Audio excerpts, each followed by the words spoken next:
Hello বাচ্চো, welcome to Biohack NEET প্রস্তুতির জন্য বাংলা ইউটিউব চ্যানেল। তো ডব্লিউবিএমসিসি তাদের অফিসিয়াল ওয়েবসাইটে স্পেশাল স্টে ভ্যাকেন্সি রাউন্ড অথবা রাউন্ড 5-এর অফিসিয়াল সিট ম্যাট্রিক্স এবং যে সমস্ত ভেরিফাইড ক্যান্ডিডেট তাদের লিস্ট জারি করেছে। তোমরা প্রত্যেকে ডব্লিউবিএমসিসির অফিসিয়াল ওয়েবসাইটে গেলে এই নোটিশটা দেখতে পারবে, সিট ম্যাট্রিক্সের নোটিশ তোমরা পাবে।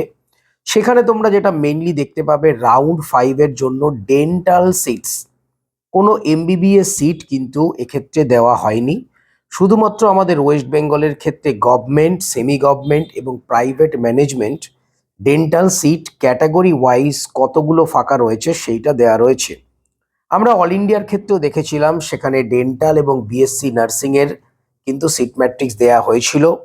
তার মানে কখনোই এটা হতে পারে না যে আমাদের ওয়েস্ট বেঙ্গল বলো বা অল ইন্ডিয়ার ক্ষেত্রে বলো, private management, government, semi government সমস্ত এমবিবিএস সিট ফিল আপ হয়ে গেছে, সেটা কিন্তু নয়। যেহেতু এমসিসি মানে অল ইন্ডিয়ার ক্ষেত্রে বিডিএস এর কাউন্সিলিং হয়েছে রাউন্ড 5-এ, সেই জন্যই হয়তো আমাদের ডব্লিউবিএমসিসি এই বিডিএস এর যে কাউন্সিলিং সেটা করাচ্ছে। এরপর হয়তো এমবিবিএস এর কাউন্সিলিং সেপারেট ভাবে হবে। তো যাই হোক, আপাতত ডব্লিউবিএমসিসি আমাদের ওয়েস্ট বেঙ্গলের ক্ষেত্রে বিডিএস এর যে সিট ম্যাট্রিক্স সেটা জারি করেছে। তো এই বিডিএস এর সিট ম্যাট্রিক্স থেকে আমরা যেটা দেখতে পাচ্ছি, টোটাল 36টা ডেন্টাল মানে বিডিএস এর সিট ফাঁকা রয়েছে। এই 36টা ডেন্টাল সিটের মধ্যে 8খানা রয়েছে গভর্নমেন্ট বিডিএস সিট, 3টে dental college, north Bengal, Bardhaman এবং ডক্টর আর আহমেদ। তো 3টে ডেন্টাল কলেজে 8খানা গভর্নমেন্ট বিডিএস সিট রয়েছে, সেমি গভর্নমেন্ট সিট রয়েছে 18টা এবং প্রাইভেট ম্যানেজমেন্ট সিট রয়েছে 10টা। তো টোটাল 36টা সিটের জন্য এই রাউন্ড 5-এর যে কাউন্সেলিং সেটা হচ্ছে। তো চলো এবার দেখে নিই ক্যাটাগরি ওয়াইজ কোন কলেজে কটা সিট ফাঁকা রয়েছে। প্রথমে যদি আমরা দেখি গুরু নানক ডেন্টাল কলেজ, তো গুরু নানক ডেন্টাল কলেজে প্রাইভেট ম্যানেজমেন্টের জন্য জেনারেল ক্যাটাগরির 2টো সিট ফাঁকা রয়েছে এবং স্টেট কোটার ক্ষেত্রে 2টো সিট রয়েছে, যার মধ্যে জেনারেল একটা এবং এসসি একটা। এরপর চলে আসছি হলদিয়া ডেন্টাল কলেজে, টোটাল জেনারেলদের জন্য 3টে সিট ফাঁকা রয়েছে প্রাইভেট ম্যানেজমেন্টে এবং স্টেট কোটার জন্য সিট ফাঁকা রয়েছে 4টে, তার মধ্যে জেনারেল 3টে এবং এসসি একটা। তো টোটাল 4 আর 3-এ 7টা সিট কিন্তু এই হলদিয়াতে রয়েছে। এরপর যদি আমরা দেখি কুসুম দেবী ডেন্টাল কলেজ, প্রাইভেট ম্যানেজমেন্টে একটা সিট রয়েছে জেনারেল এবং স্টেট কোটা বা সেমি গভর্নমেন্টের ক্ষেত্রে 2টো সিট রয়েছে জেনারেল। এরপর যদি আমরা দেখি বর্ধমান ডেন্টাল কলেজ, যেটা গভর্নমেন্ট ডেন্টাল কলেজ, তো গভর্নমেন্ট ডেন্টাল কলেজে মোট 5টা সিট ফাঁকা রয়েছে বর্ধমানে, তার মধ্যে ইডাব্লিউএস 2টো, এসসি 2টো এবং এসটি একটা, কোনো জেনারেল সিট ফাঁকা নেই।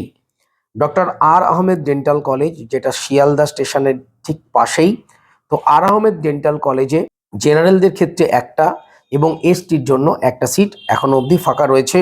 নর্থ বেঙ্গল ডেন্টাল কলেজ, সেখানে কিন্তু জেনারেলদের জন্য একটা মাত্র সিট ফাঁকা রয়েছে। তো এগুলো সবই গভর্নমেন্ট সিট।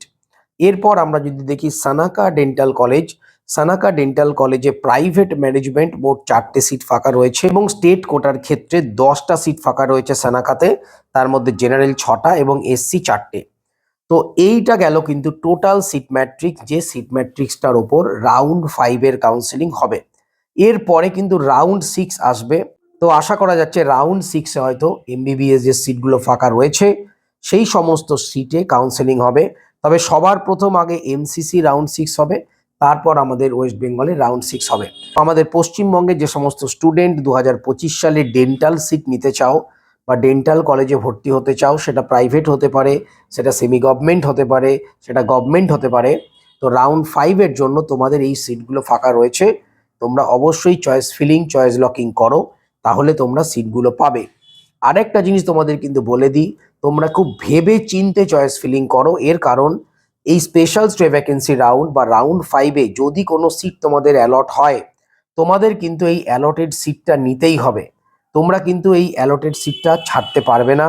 এই যদি তোমরা অ্যালটেড সিটটা ছাড়ো, সেক্ষেত্রে তোমাদের সিকিউরিটি অ্যামাউন্ট ফরফিট, যদিও তোমরা নেক্সট ইয়ারে পরীক্ষা দিতে পারবে, কারণ এবছর এই রুলটা তুলে দেওয়া হয়েছে। নেক্সট ইয়ারের ক্ষেত্রে কোনো প্রভাব নেই, কিন্তু তোমাদের সিকিউরিটি অ্যামাউন্ট তোমাদের ফরফিট হবে এবং তোমরা নেক্সট রাউন্ড মানে রাউন্ড 6 বলো বা স্পেশাল স্টে ভ্যাকেন্সি রাউন্ড 2 বলো, তাতে পার্টিসিপেট করতে পারবে না। সুতরাং খুব ভাবনা চিন্তা করে তোমরা চয়েস ফিলিং করো। যারা যারা ভর্তি হতে চাও তারাই চয়েস ফিলিং করো। যে যে কলেজে তোমরা যেতে চাও তোমাদের প্রেফারেন্স অনুযায়ী সেই মতো চয়েস ফিলিং করো, তবেই কিন্তু হবে।